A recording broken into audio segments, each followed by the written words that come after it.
Ano ka ba naman hindi maiinis? Puta, tingnan nyo naman ang ginawa ng Quadcom sa mga general natin. Active and inactive PMAers, PNPAs. Tingnan yung ginawa, puta, mga dating mga rebelde. Tangina, sila ang nagpapakulong ng mga pulis ngayon.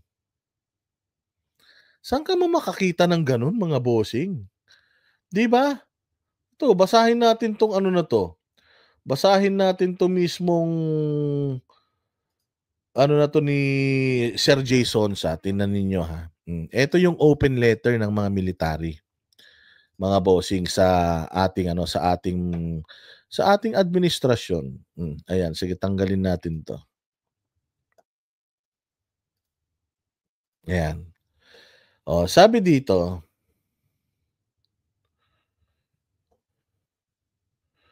in an open letter, they said the Armed Forces of the Philippines AFP modernization program's 15 billion reduction from its planned 50 billion budget for next year is among their concerns.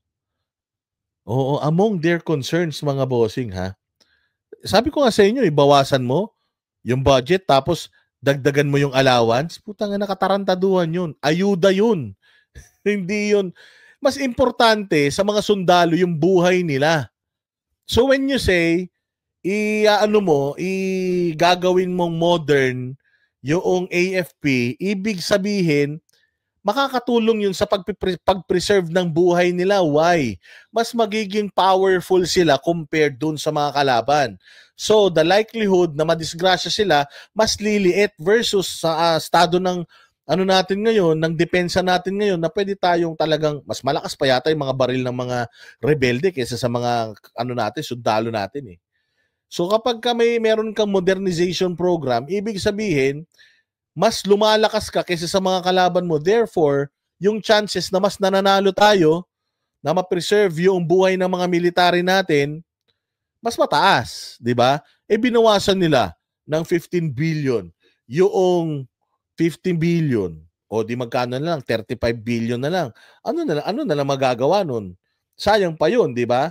The retired AFP and PNP official said, this reduces national defense efforts and hinders the AFP's ability to confront security concerns and modernize necessary equipment. Paano ka makikipaglaban sa South China Sea? Putang ina, binawasan mo ng budget yung mga lumalaban doon. Restoring the full allocation is important for maintaining the country's sovereignty and military readiness. Yun yung laman nung kanilang open letter. Sabi nga nito, we, the retired and concerned members of the Armed Forces of the Philippines, the Philippine National Police, uniformed personnel, vanguard, civil society, and civic organizations and concerned citizens of the Republic are writing to you today to convey our serious concerns regarding the questionable deviations of the approved General Appropriations Bill 2025 from National Expenditure Program that Your Excellency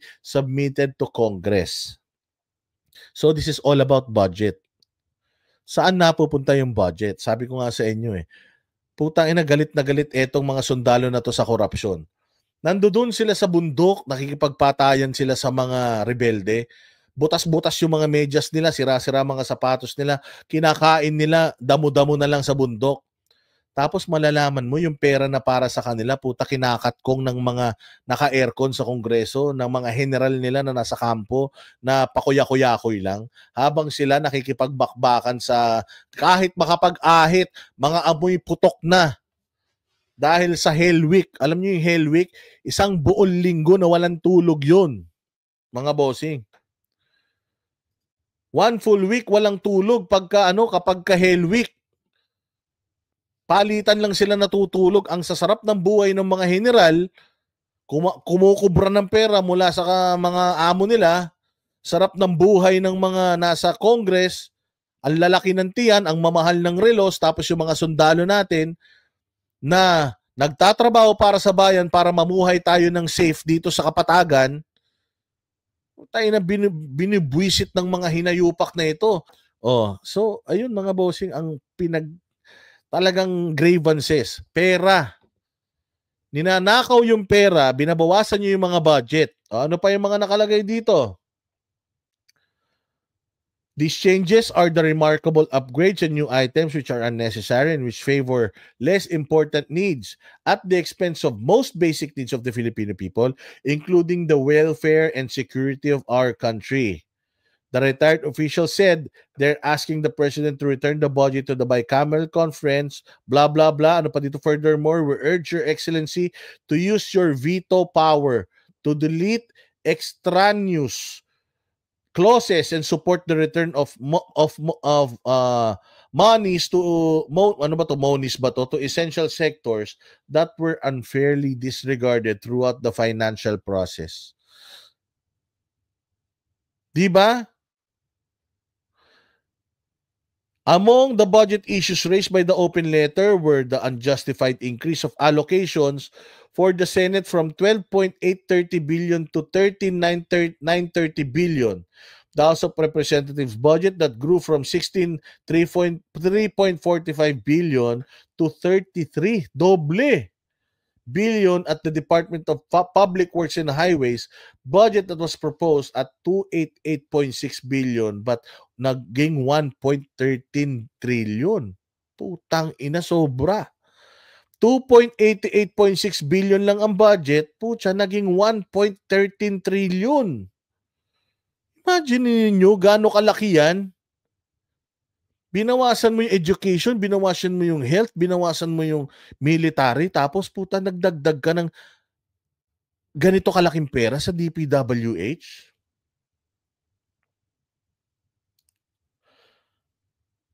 Ayan o. The retired AFP, PNP, and Philippine Coast Guard officials are also questioned the insertion of the controversial ayuda para sa kapos na kita ng program, saying it was unclear where 26 billion was added for AKAP. Nagdagdag ng 26 billion, hindi naman nire-request ng DSWD. Tinanggal daw yung AKAP, was described as rather dubious items in the budget. Besides, the targeting criteria for the social safety net is ambiguous and devoid of transparency. Hindi transparent talaga, lalo na kung sino yung mga beneficiaries. Ayuda in aid of re-election. Why use one's personal funds when there's the people's money to use? What are we in power for, di ba? Ginagamit yung ayuda para sa eleksyon.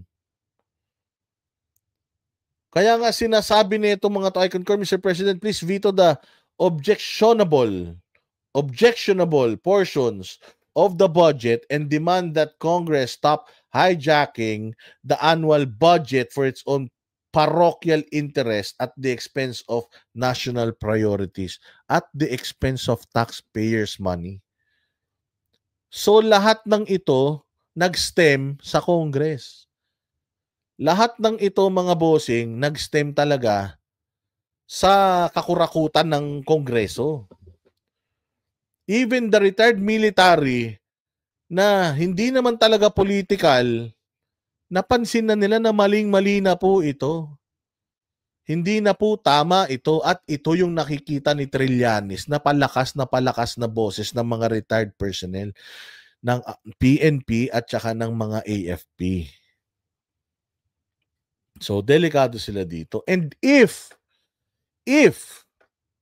etong gobyerno natin hindi papansinin etong mga ito, itutuloy pa rin nila yung kahayupan nila, good luck talaga sa atin, mga bossing. Good luck kapag lumabas talaga ang mga ito. Ayaw na natin as much as possible ng sabi ko nga sa inyo, at this point in time, mas gusto natin or mas kailangan ng bansang Pilipinas yung maayos na Pilipinas. So at this point in time, as much as possible, wag na nating patalsikin si Bongbong Marcos sa posisyon. Sana lang talaga magtrabaho ng matino si Bongbong Marcos sa remaining years ng kanyang buhay. Because binoto nyo naman yung tao eh. Demokrasya naman ang naglagay eh. Gayon dyan kay Bongbong Marcos sa posisyon eh. So hayaan natin na tapusin. Ngayon, Kailangan lang po maintindihan ng administrasyon na ito na hindi po kami nagsasalita rito, nagrereklamo dahil ayaw namin sa inyo. Pero nagrereklamo kami kasi nga mahal namin ang Pilipinas. Hindi kami nagrereklamo para patanggal kayo dyan sa pwesto. Kung ayaw nyong matanggal sa pwesto, siguraduhin nyo naman yung trabaho. Ayusin naman natin yung trabaho para lahat naman tayo masaya.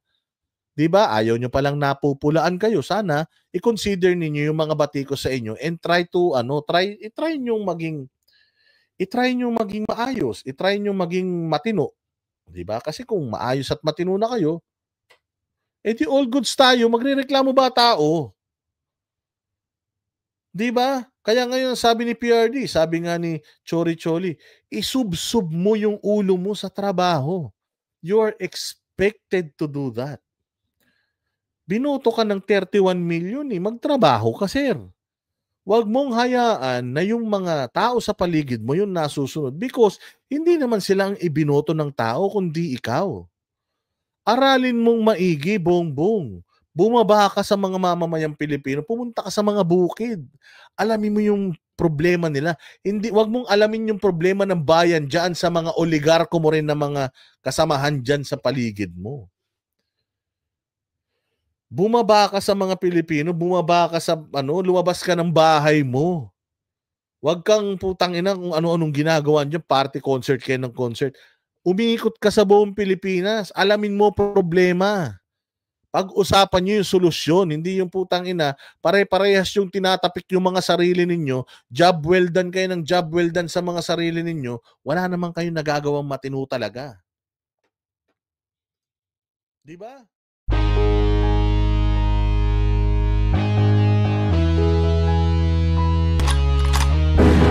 Yan ang panatero, walang inuurungan. Pag tama pala